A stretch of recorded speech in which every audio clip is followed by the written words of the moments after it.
Okay guys, yan isang buwan na mula noong nandito tayo, mula nung bagong ipanganak. Ayun, tingnan nyo, nakakatuwa. Ang dami, wala pa rin bawas sa kanila. Ayan, 13 pa rin. Ang lalaki na, pero yung kanilang ina, medyo pumayat na. Siyempre, sa dami ba naman na dumidide. Ayan, yung isang maliit, ayun, siguro naagawan ng gatas. Ayun, nakakatuwa.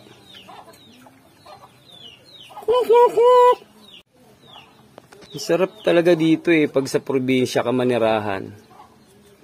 Ang dami mong pwedeng gawin, ang dami pwedeng unang-una maghalaman, mag-alaga ng mga kagaya nito. Ayan. Tapos maraming native na manok dyan, nagkalat. Ayan, may tumilaok. Pwede ka mag-alaga ng mga itik, bibi, kambing, baka. Pag start sa buhay probinsya, hindi ka hindi ka magugutom kung ikaw ay maabilidad at syempre masasama mo ng konting sipag. Ayan. Ayan, dito tayo. Balik na naman tayo sa lugar ni CL Mark Pasumbal. Mayroon na naman padala sa atin si inay na niyog, mangga at syempre gulay ng araw. Magdala pala tayo. Kaso mahirap na magdala at mabigat na tayo sa motor. Ayan. Ito yung ating dadalhing niyog sa Caloocan guys. Kasi sobrang mahal lang niyog sa Caloocan. Ayan, gagawin natin sa motor yan. Nilibot na dito sa inyo, bili. Oh, di ba? Oh, tapos may padala pa si inay na mangga. Ayan, sa atin lang yun guys. Dapat yun yung musikpang. Ayan, mayroon naman tayong uwing saging. Ayan, napakasariwang saging. Okay, maraming salamat po. Sa uulitin. Ngayon guys, halimbawa, pag kailangan natin ng sili dito sa probinsya, ayan, punta ka lang sa labas ng bahay, mamitas ka na. Ayan, mayroon na tayong makukuha nga dahon ng sili at siyempre mayroon tayong bunga ng sili. Ayan, yan ang napakalaking pagkakaiba pag nandito ka sa probinsya. Ayan. Dahil bunga. Ayan. Ayan.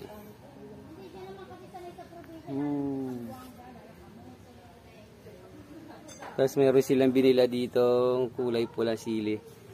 Tapos nagbila din sila ng kamyas. Ayan.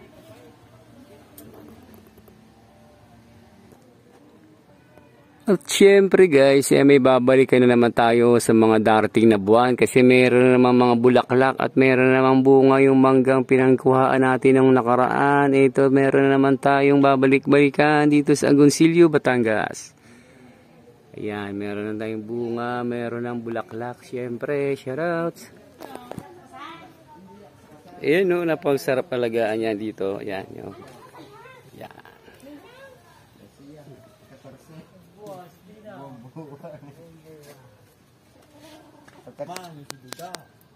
Oh, ayan, may 3 pang nakakulong na native na manok. Ayan, ganyan talaga ang importansya sa probinsya. Ayan. Nandito yung pinakamalaking tanda. Ayan. Yung isang taga kuway 40, taga Kisaw.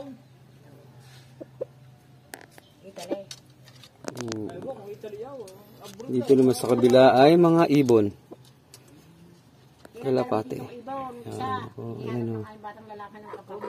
Ayan.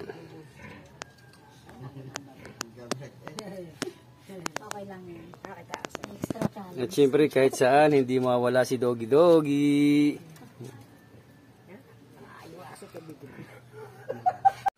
Okay guys, ayan, nandito na naman tayo sa Cheracota Resort. Galing tayo ng Agoncillo, Batangas. At naman tayo sa napakagandang lugar ng Cheracota. Ayan, nasasakupan ng San Nicolas, Batangas. Okay, sa mga gustong magpunta rito, sa mga gustong makamtan, maranasan yung ganda ng view at napakagandang lugar ng Cheracota.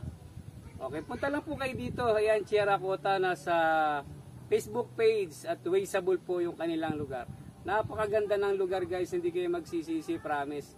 Ako nga ilang beses na ako nakabalik dito, pag ilang beses ko na Hindi ako nagsasawa kasi nga napakaganda ng lugar. At syempre shoutout sa ating kaibigan sa katiwala dito sa Characota. Yan, sa Family Diaro, kay Pops Joel at kay Pops Lina. Maraming salamat sa pagtanggap Junior Vlogs PH. Shoutouts! Okay guys, ito yung bahagi ng Taal Lake kung saan makikita natin ang ng malapitan ay ng Taal Volcano. Ayan dito sa Batangas. Ayan dito tayo sa tuktok, ayan sa Characota Resort. Ayan, kitang-kita natin yung kagandahan ng Taal Volcano. Ayan. Ayan, kaya naman sa mga gustong magpunta dito, ayan, PM nyo lang Junior Vlogs PH.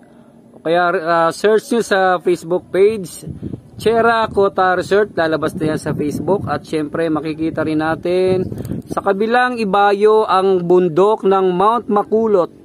Ayan, napakaganda, napakataas ng bundok. Ayan, yung kulay asul na nakikita nyo yan, yan ang katubigan. Yan ang Taal Lake, lawa. Ayan, napakalawak guys. Tapos iba't ibang pulo yung makikita natin doon, yung bundok. Ay, yung bundok, hindi na natin alam kung anong pangalan nung sa kabilang bundok guys. Yan, tapos meron doon mga fish pen siguro yun, yung para sa mga isda or crab pan. Meron sila doon sa baba. Ayun, kitang kita natin yung mga kulay puti na yan. Yan yung kanilang fish pen o crab pan o whatever, hindi natin alam yung saktong tawag. Basta nandito tayo sa taas, nandito tayo sa tuktok ng Characota Resort. Yan, napakaganda ng lugar. Makikita natin yung iba't ibang tanawin. Yan, sa malapitan. Ang mga iba't ibang lugar dito sa Batangas City. Okay guys, Junior Vlogs PH. Shoutout and God bless. Ride safe sa lahat ng mga magbibiyahe, lalo na sa mga papunta dito sa Characota. God bless and shoutouts. Ikot natin ng konti ang ating lente. Ayan, napakagandang tanawin. Napakaaliwala sa mata. Talagang very relaxing yung ganitong klase ng lugar dito sa Batangas guys. Although marami mga pasyalan dito sa Batangas, isa ito sa napaka nagustuhan kong lugar dito sa Batangas, ang Characota Resort. Kasi kung saan dito kitang-kita mo na, kitang-kita mo na ang malapitan ang Mount Makulot at syempre ang iba't ibang pulo, iba't ibang face fen sa baba at syempre ang pinaka-the best dito ang tanawin ay ang Taal Volcano. Okay guys, muli Junior Vlogs PH.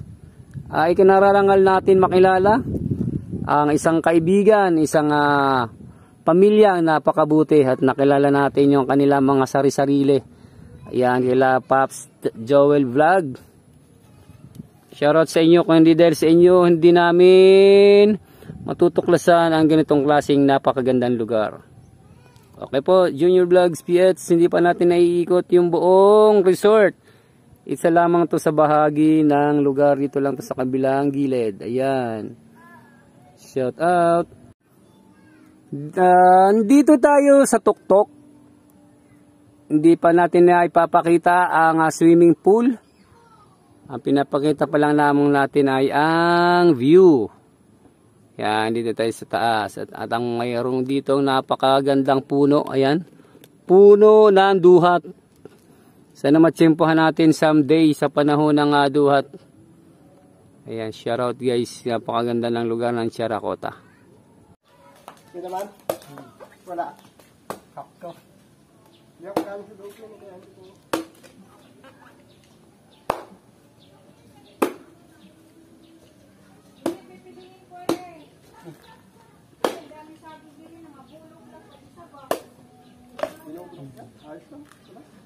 Sakto na. Thank you.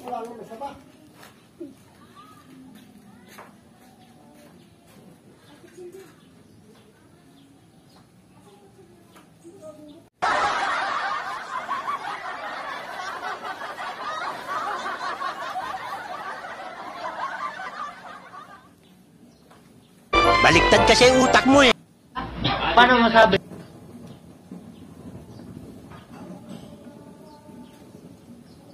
Hindi totoo yan. Sarap ang buko pag ganitong kutsara ang gagamitin mo. Ayaw mo yata magtiwala sa amin eh.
Kakatuwa yung mga ibon, ayan, magkakatabi silang nakaupo.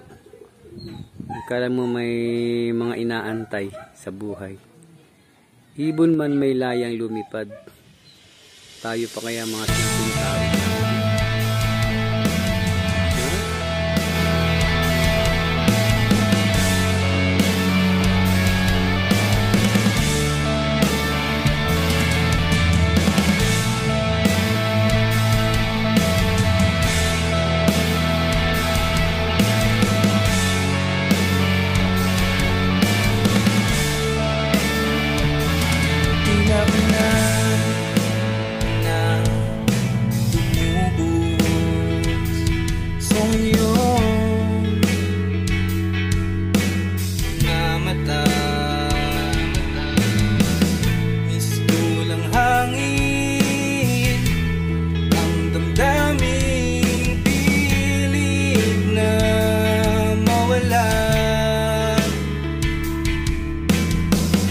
Nag-iisip at pinipigilan ang luha, luhang bumabalot sa iyong mga mata.